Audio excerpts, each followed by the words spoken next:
Amados irmãos, queridos amigos, que a paz e a graça do nosso Deus esteja com cada um de vocês.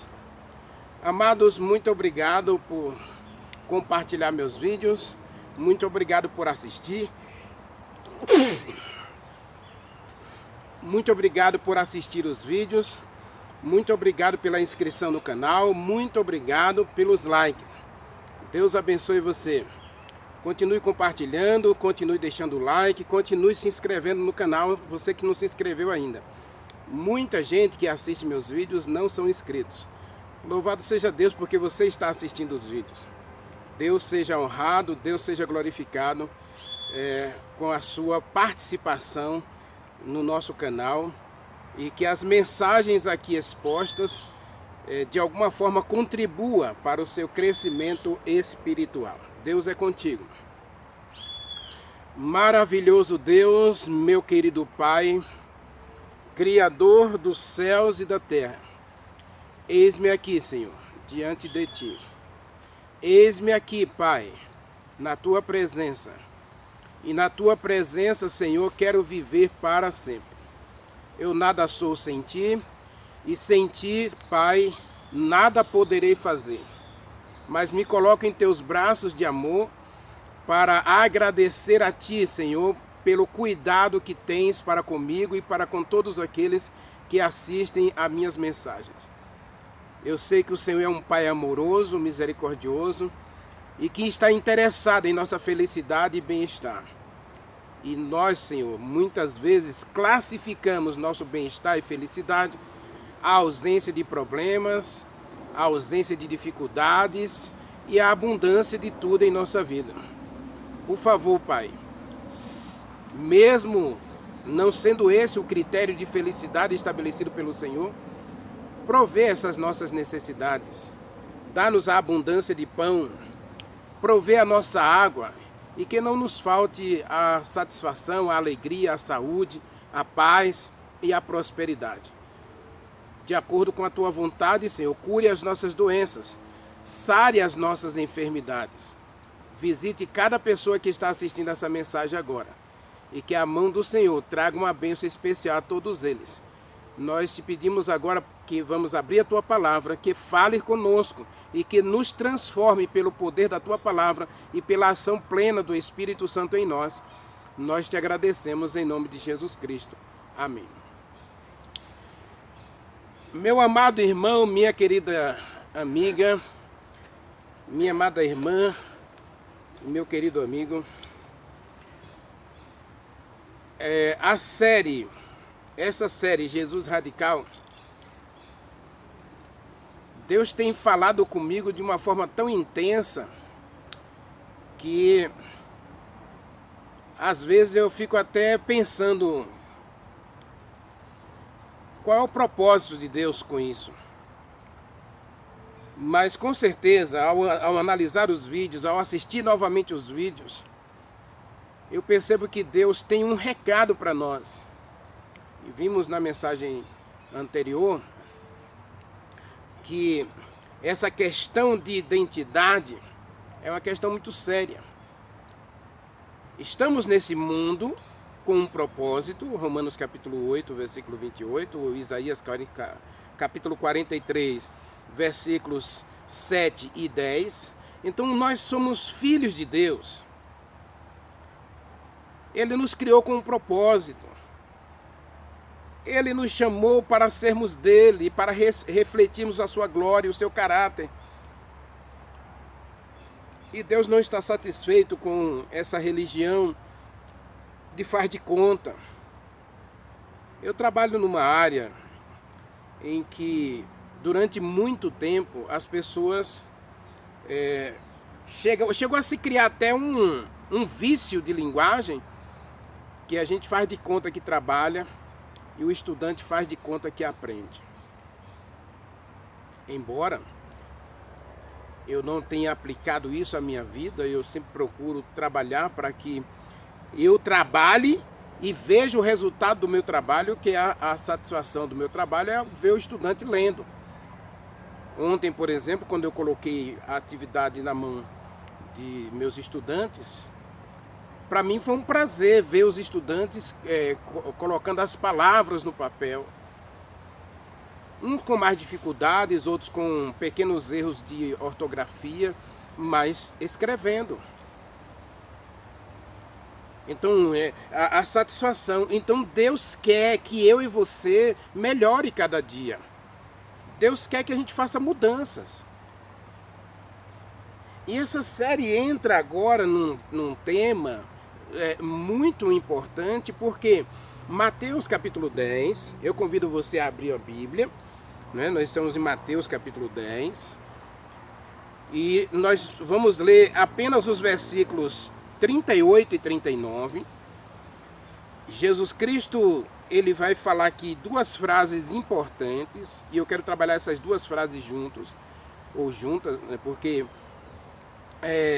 elas têm uma conexão direta e intrínseca dentro do contexto que nós queremos trabalhar hoje. Verso 38 diz: quem não toma a sua cruz e vem após mim, não é digno de mim. E aí, o versículo 39 também diz: quem acha a vida, perde, e quem perde a vida por mim, acha. Veja que a expressão quem aqui, Jesus Cristo, ele não... E você sabe que essa expressão quem, ele é um pronome indefinido. Ou seja, ele não identifica o autor. Ele não identifica a ação. Ele apenas conecta a possibilidade, a condição. E é isso que nós queremos trabalhar hoje. Quem? Jesus Cristo trabalha nos versos anteriores como aquele, né? Aquele. Verso 37 ele fala quem? No verso 38 ele fala quem? Quem ama o pai, quem ama a mãe, quem ama o filho, quem ama a esposa, quem ama os seus bens, mais do que a ele, não é digno dele. Verso 38, quem não toma a cruz, não é digno de Jesus Cristo. E quem acha a vida, ou seja, quem vive para este mundo, perde a vida eterna. E quem vive para o reino de Deus, ganha a vida eterna. Percebe a questão que Jesus Cristo coloca aqui? Jesus Cristo não, ou seja, em outras palavras, Jesus Cristo não toma decisão por mim. Ele apenas condiciona o posicionamento de Deus. O posicionamento de Deus é: eu tenho uma oferta para todos. Eu tenho uma proposta para todos. Agora você, individualmente, e aí entra o quem, né? Porque esse pronome é indefinido. Aí, quem escolhe Deus, recebe a bênção da salvação e da vida eterna. Quem não escolhe Deus, recebe como recompensa a morte eterna. Ou seja, eu escolhi a morte eterna por dizer não a Deus. Isso aqui é muito sério. Mas antes da gente fazer uma reflexão diretamente nesse quem, eu quero chamar a atenção para mim e para você de três coisas essenciais à mente humana, ao ser humano, à psique humana. Eu e você, como ser humano, como pessoa, nós temos uma coisa dentro de nós que busca resposta constante, permanentemente, e que a gente não é satisfeito, que a gente não é preenchido plenamente sem uma resposta a essas três coisas essenciais ao nosso caráter, à nossa personalidade. Veja, a primeira é o ser. E Jesus Cristo, aqui no capítulo 10 de Mateus, a gente percebe que ele chama os discípulos primeiro para ser. E essa questão básica do ser humano, quem eu sou? Qual é a minha origem? Qual é a minha antecedência? Como ser humano eu preciso responder para mim mesmo quem eu sou? E essa questão do ser é tremenda, porque hoje a gente trabalha muito, a gente tem assim visto muita literatura sendo desenvolvida com base no ser humano ter. A filosofia, ela propõe que o ser humano não nasce homem. Leia a literatura marxista, né, ou sexista, ou, né, essas filosofias humanistas, elas vão dizer que você não nasce homem. É a sua interação, é o seu relacionamento com a natureza e modificando a natureza para benefício próprio que você se torna um ser humano. E agora, quando você se torna ser humano através das relações, você começa a, usufruindo das coisas, ou seja, tendo as coisas, você vai construir uma casa, você vai comprar um carro, você vai abrir uma empresa, você vai conquistar um diploma, você vai alcançar sucesso em seus negócios e relacionamentos, e então você se torna um ser humano. E aí nós temos a completude. O ser humano completo, o ser humano satisfeito, o ser humano feliz, pleno. Só que Deus aqui, ele não trabalha nesse aspecto. Se você perceber, uma coisa é o que Deus diz para nós. Uma coisa é você perceber como Deus age para nós, e por nós, e em nós. E aí Gênesis capítulo 1, verso 26, diz: quem é você? Eu não tenho aqui nenhuma intenção de confrontar a teoria da evolução, confrontar a filosofia moderna, por favor, tá bem? Eu quero que a gente entenda que a gente precisa no dia a dia de resposta para o ser. Quem é você? Eu sei que você tem esse questionamento, porque todos nós temos, está dentro do ser humano essa questão: quem eu sou? De onde eu vim? Qual é a minha origem? E aí, Gênesis capítulo 1, verso 26, está escrito: também disse Deus, façamos o homem. E aqui a expressão homem é uma expressão genérica referindo-se à raça humana, ser humano.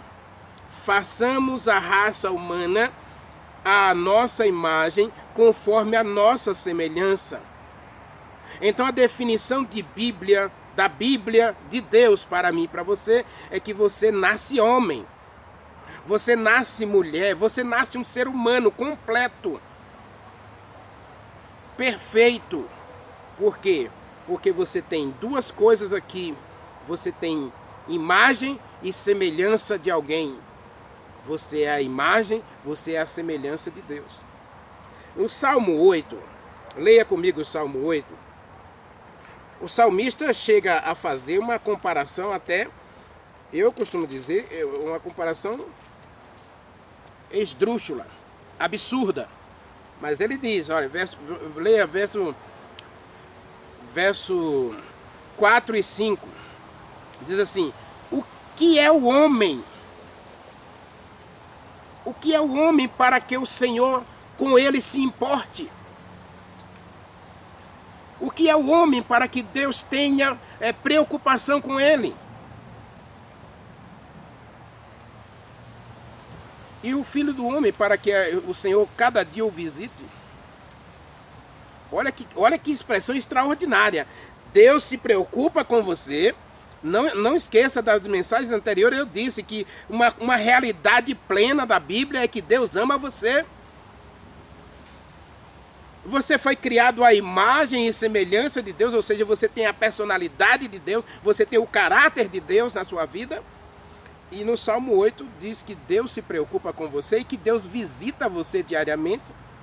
Mas o verso 5, que eu acho esdrúxulo, é Davi dizer que nós somos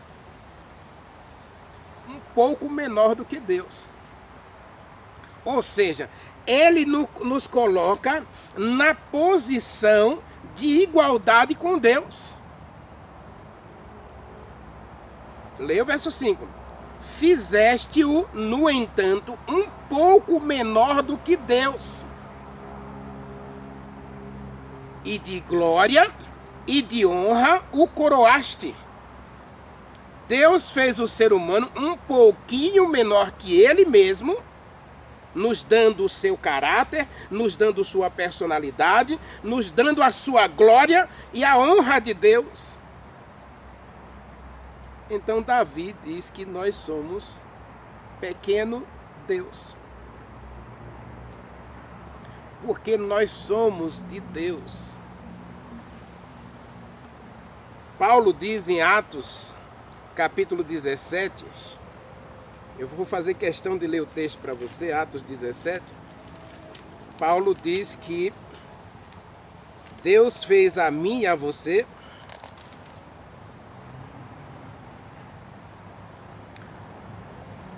aqui no verso 28 diz assim, ó, pois nele nós vivemos, a nossa vida vem de Deus, porque Deus é vida, nele nos movemos, ou seja, nós respiramos, nós existimos, diz o versículo 28, nele nós nos vivemos, nos movemos, nós existimos nele.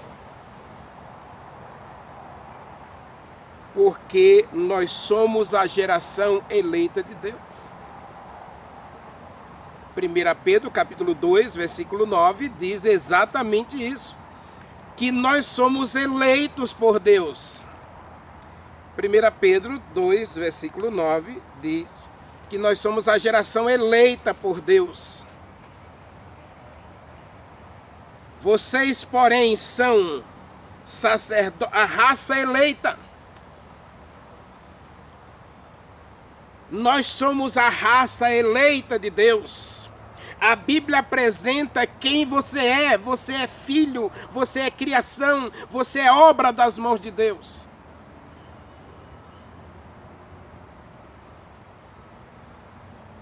Além do ser, nós temos a questão do pertencer.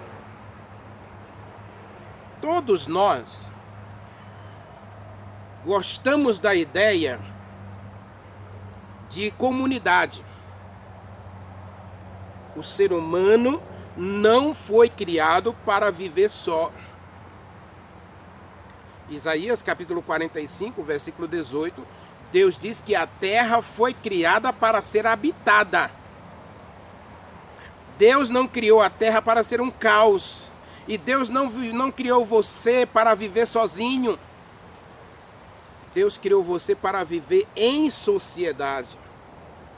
Se a filosofia vai dizer que é a vida em sociedade que torna você um ser humano, Deus está dizendo aqui que primeiro você tem que ser humano para amar, para ser, e aí você pode agora ter. Ou a ideia aqui não é ter, é pertencer. Você fazer parte de alguém. Você fazer parte de uma comunidade, fazer parte de uma vivência, fazer parte de digamos assim, um grupo social que se pareça com você, que viva os mesmos princípios que você.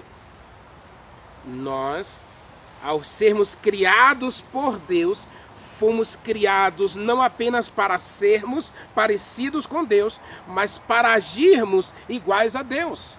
A palavra Deus já é plural. Veja Gênesis 1:26 que diz, façamos. Já é plural. E a palavra, quando diz que Deus é amor, também já é plural. Porque se eu não posso ter um objeto de amor, então não existe amor. E Jesus Cristo vai dizer aqui que nós estabelecemos objetos de amor. Estabelecemos o amor ao pai, o amor ao filho, à filha, o amor à esposa, ao esposo, o amor às coisas, o amor a este mundo. Nós vamos ter um objeto de amor. Então Deus é amor, por quê? Porque Ele ama a mim e a você. Ele ama as obras das suas mãos. Quando a gente leu na mensagem anterior, ele olha para o jovem rico e diz, eu o amei. Jesus Cristo amou aquele jovem. Marcos faz questão, é o único que registra essa expressão de Jesus Cristo, né? Jesus Cristo amou aquele jovem. A expressão, quando a Bíblia diz que Deus é amor, isso já é plural. Por quê? Porque Deus está tendo um objeto de amor. As obras das suas mãos são o objeto do seu amor. E então agora eu, como parecido com Deus, com a personalidade de Deus, com o caráter de Deus na minha vida, eu também tenho a responsabilidade de amar o meu próximo e trabalhar pela felicidade dele. A questão aqui é que Jesus Cristo colocou que para mim, para o Renivaldo, para você que está assistindo a minha mensagem, o objeto supremo do meu amor não pode ser a minha esposa, não pode ser os meus filhos, não pode ser o meu trabalho, não pode ser a minha casa, não pode ser os meus bens, não pode ser as minhas joias, não pode ser nada neste mundo. Porque o que é supremo ocupa sempre o primeiro lugar ou a prioridade da minha vida. Pertencer. Todos nós queremos pertencer. E, aliás, uma das coisas que mais a psicologia moderna tem dificuldade de, digamos assim, analisar um perfil humano é que nós todos, nascemos egocêntricos, né? Toda criança é egocêntrica. Toda criança é egocêntrica. Não tem jeito. Ela se torna o centro do seu próprio universo.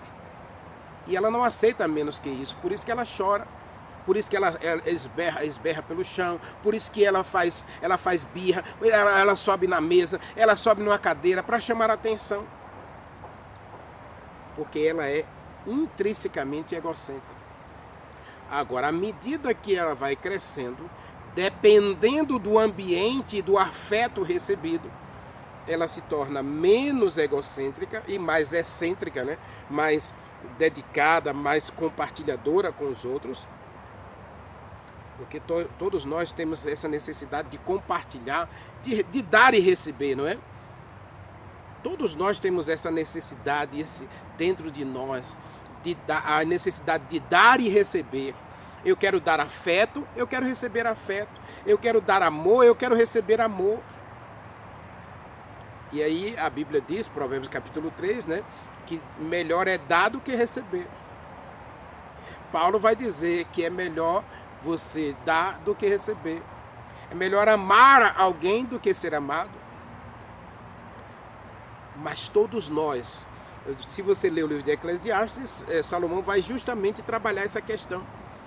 Todos nós trabalhamos para isso, para sermos, digamos assim, recompensados pelos nossos esforços. Isso é a ideia de pertencer. E agora Jesus Cristo diz que eu preciso fazer escolhas. E nessas escolhas, agora eu tenho que definir quem é prioridade. Quem é prioridade na minha vida? Quem é a prioridade da sua vida? É a esposa? Quem é a prioridade da sua vida? É o trabalho? Quem é a prioridade da sua vida? É o carro? Né? Eu conheci uma pessoa numa das cidades do Brasil, que eu já visitei, já morei em mais de 10 estados do Brasil e já morei também. Esse dia eu estava contando aí, se eu não estou enganado, 27 cidades do Brasil que eu já morei. E uma dessas cidades aí que eu morei, eu conheci um rapaz que ele tinha um carro desses importados, carro caro. E se tivesse chovendo, ele deixava o carro em casa e ia para a igreja a pé, para não molhar o carro, para não sujar o carro na lama da rua. Então, quem é o objeto da sua afeição? Quem é o objeto do seu amor? Quem é a prioridade da sua vida? E aí, quando você tem a ideia, quando você tem a escolha, a liberdade de dizer que Deus é a prioridade, então você vai ter que dizer não para pai, vai dizer não para mãe, vai dizer não para o amigo, vai dizer não para o patrão, vai dizer não para qualquer pessoa, para qualquer coisa deste mundo. Ou você vai dizer não para Deus.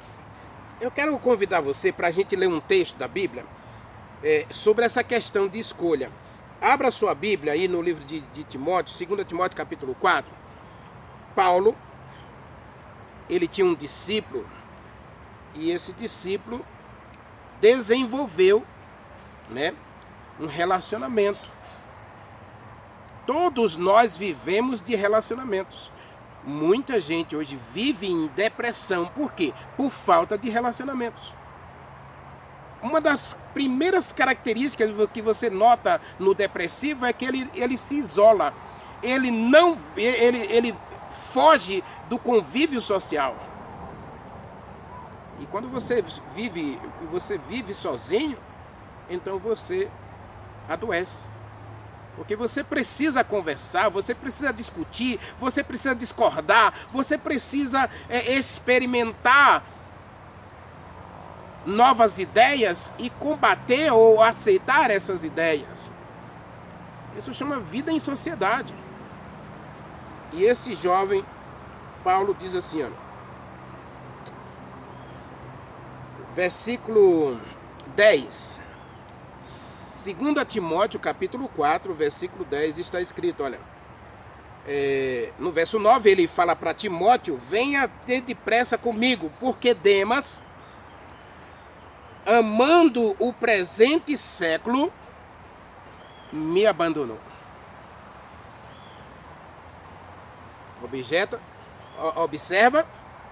Observe a questão aqui.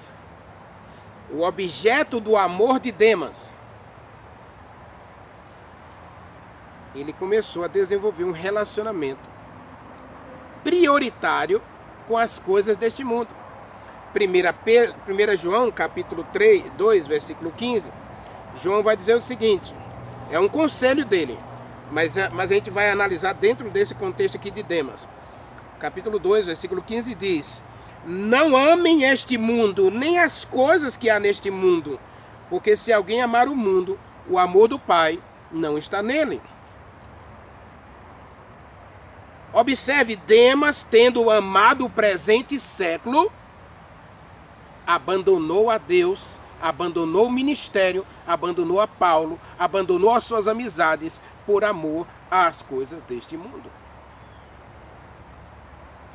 Essa ideia de pertencer é uma coisa tremenda, porque quando nós temos essa ideia, ela na verdade preenche um lado da nossa personalidade, do nosso caráter, que nada mais pode preencher. É chamada ligação. Você se liga às coisas, você se liga a alguém. E Paulo vai dizer em 2 Coríntios, capítulo 6, né, a partir do verso 14, que não pode haver uma ligação do crente com o incrédulo, da luz com as trevas, não pode haver uma união.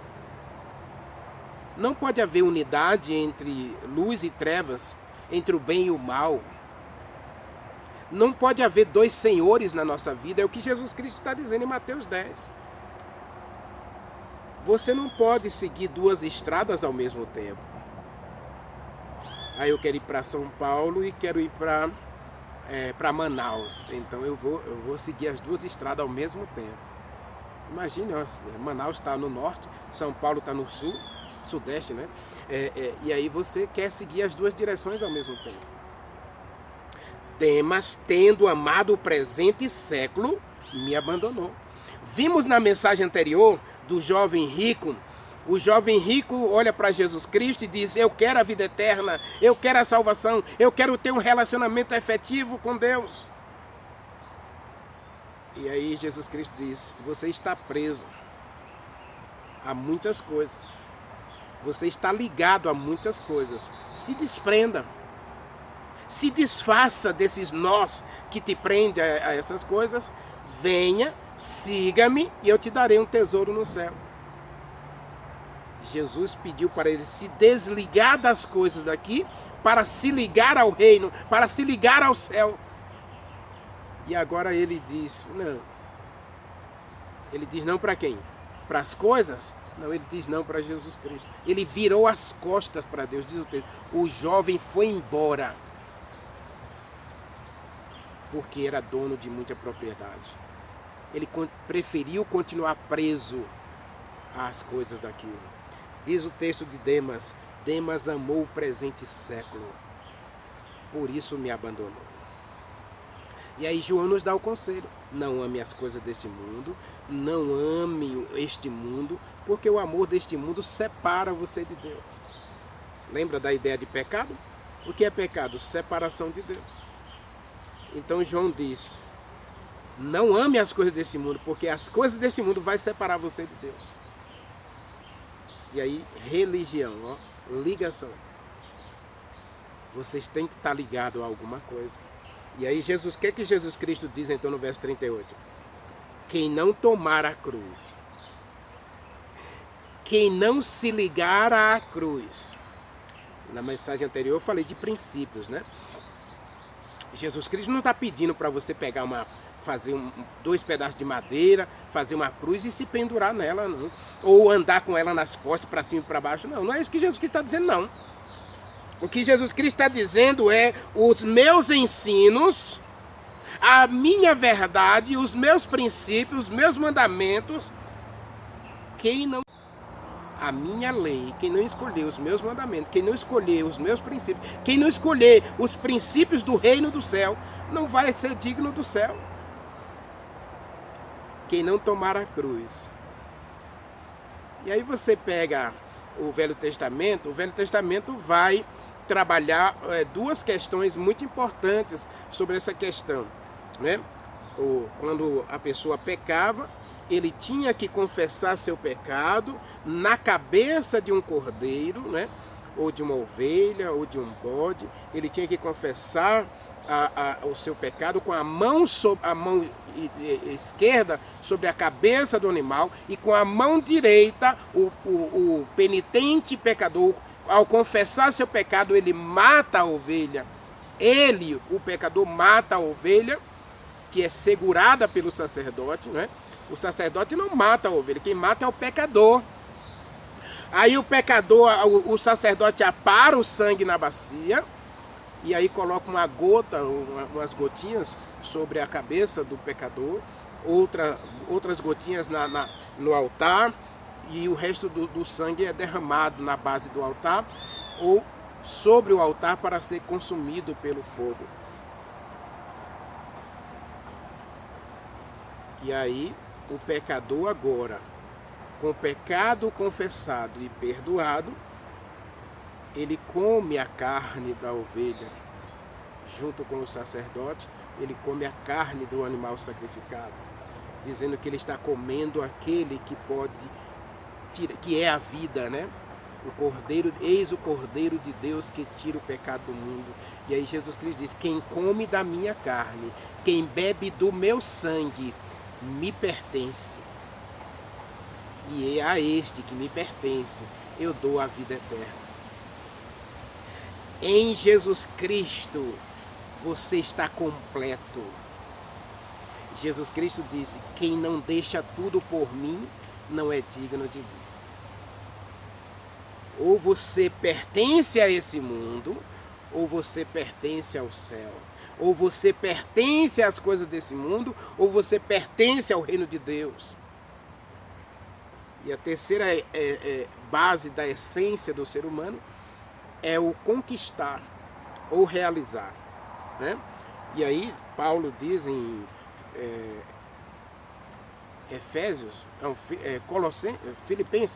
Colossenses 2, versículo 13, Colossenses 2, 13, Paulo diz que Deus é quem realiza em nós o querer e o efetuar.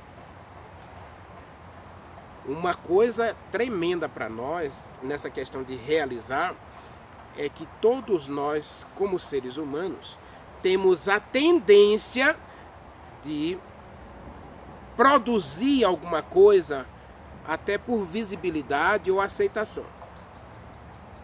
E aí cuidado, porque quando a criança, por exemplo, que eu estou dizendo que toda criança é egocêntrica, mas quando ela percebe que ela está sendo deixada de lado, ou seja, chega outra criança, ou chega outras situações em que o esposo tem que dar mais atenção à esposa, a esposa tem que dar mais atenção à esposa. Cuidado, casais que têm filho pequeno, normalmente a esposa esquece o marido por causa da criança. Eu conheço muitos casais que até chegarem as crianças, o casal vive um céu, um paraíso. E quando chega a criança, aí o paraíso vira uma coisa lá, sei lá o quê, né? Vamos colocar, dizer que... deixa pra lá, né? O casal começa a viver sérios conflitos porque a mulher começa a dar mais atenção à criança do que ao marido. Não é que ela vai deixar de dar atenção ao marido, não é que ela vai deixar de dar atenção à criança, ela tem que ter o ponto de equilíbrio, porque a criança, ela vai crescer, em algum momento ela vai deixar a casa, né? Em algum momento a ave sai do ninho.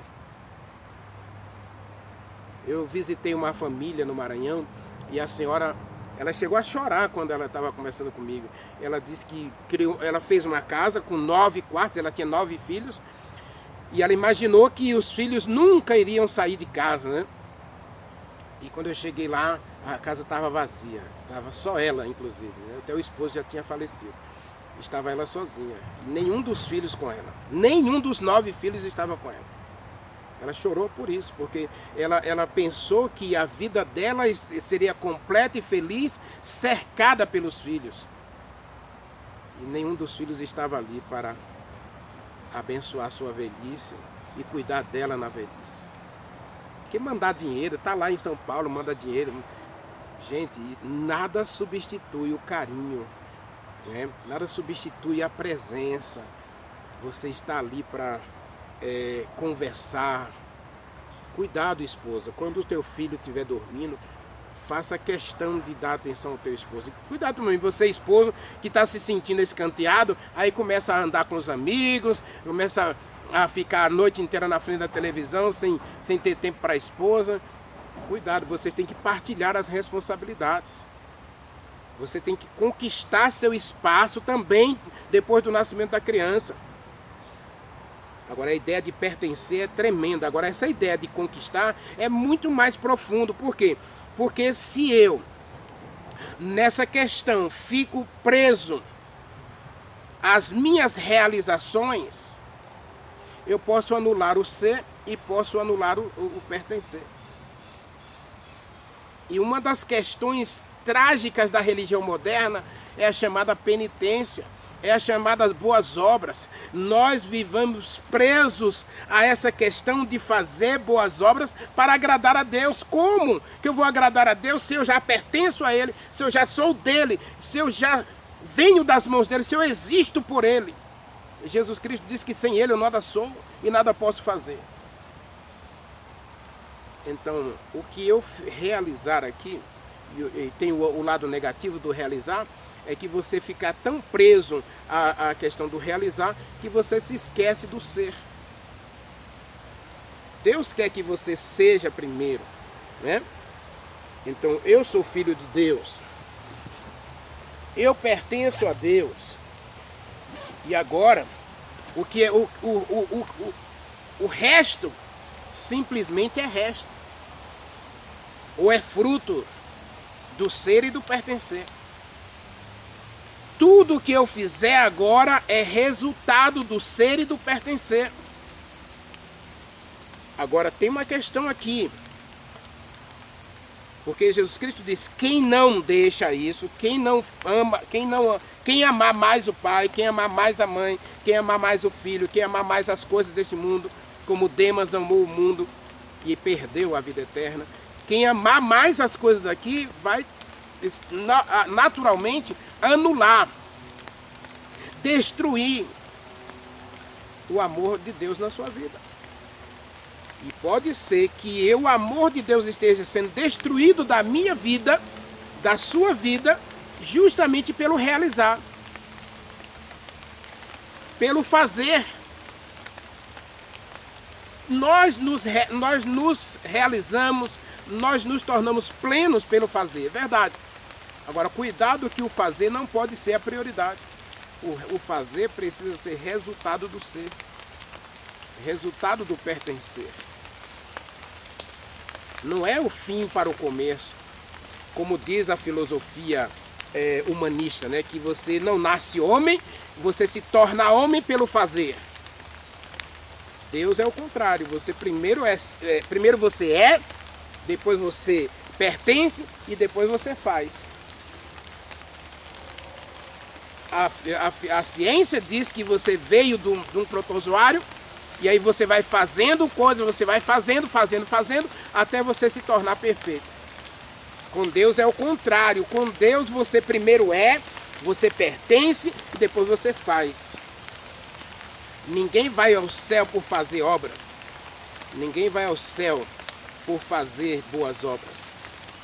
O céu já está dentro de você porque você é de Deus, você pertence a Deus. E agora você vive para Deus. Então tudo que você faz é Deus que realiza em você.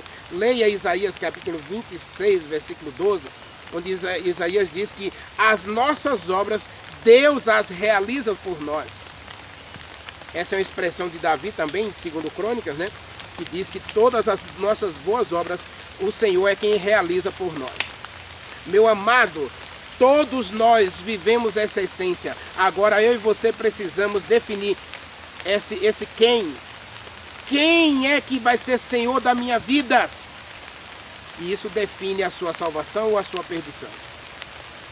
Que Deus tenha misericórdia de nós.